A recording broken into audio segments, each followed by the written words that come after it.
Halo semuanya, perkenalkan nama aku Risna dari program studi Teknologi Informasi.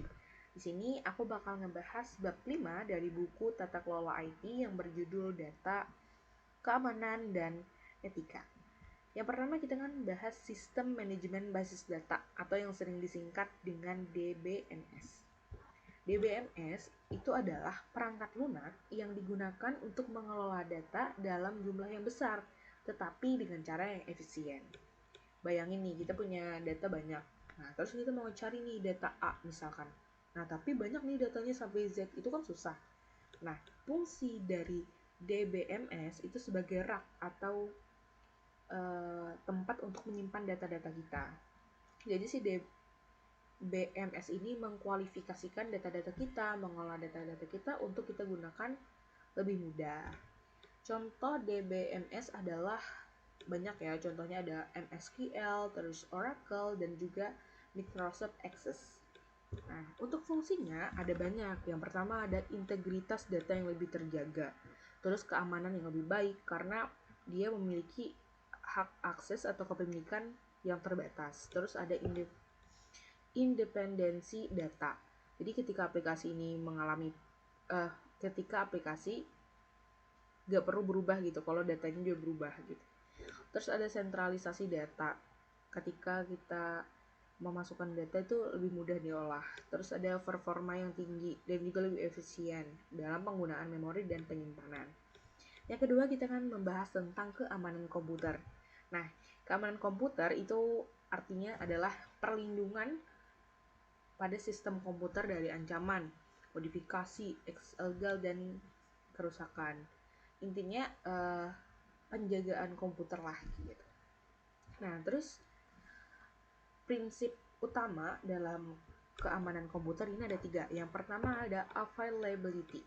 Artinya data itu harus selalu bisa diakses kapan saja, di mana saja, dan saat apa saja gitu. Terus ada integrity. Data harus akurat, tidak boleh berubah-ubah dan berubah-ubah. Misalkan kemarin datanya 1, terus besoknya 2, itu nggak boleh. Yang ketiga ada confidentiality, artinya data pribadi itu tidak boleh bocor dan harus tetap menjadi rahasia untuk orang yang memilikinya. Jadi untuk masalah ancamannya juga banyak nih, contoh ada virus, hacker, dan human error. Jadi sistem keamanan ini perlu sistem seperti firewall, password yang ketat, dan juga akses terbatas ketika ke sistem tertentu.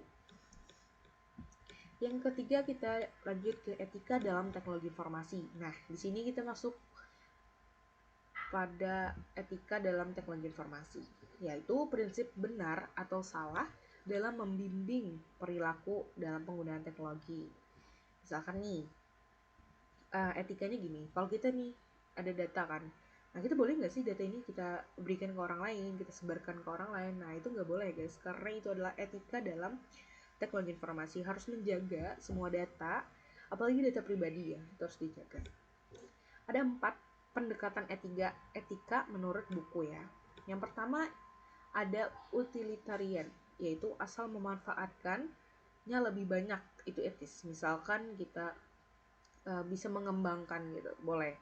Terus ada right, yaitu selama tidak melanggar hak orang lain itu nggak apa-apa. Contoh misalkan rahasia data ini nggak pribadi, general. Contoh ini misalkan jenis kelamin, itu kan general nih, ada cowok ada cewek. Terus ada fairness, itu adil buat sepihak, adil buat semua pihak. Jadi semua pihak itu adil, tidak ada yang ketimpangan gitu. Yang keempat ada common good, artinya demi kebaikan bersama gitu. Terus yang keempat ada privacy dan dunia digital. Privacy itu adalah hak yang harus dimiliki semua orang dan tidak boleh diganggu dan mengkontrol dalam informasi pribadi. Dan sedangkan informasi privacy itu hak yang bisa dipilih sejauh mana sih info ini bisa dibagikan dan tidak dibagikan. Contoh privacy ini banyak ya, kayak nama itu juga privacy ya, apapun sesuatu yang bernilai maknanya itu adalah informasi ya. Nah, terus di era digital gini banyak banget data-data yang kesebar gitu. Secara lumrah aja, secara lazim, contohnya CCTV lah, terus data medsos dan sebagainya ya kan. Nah, terus ada privacy.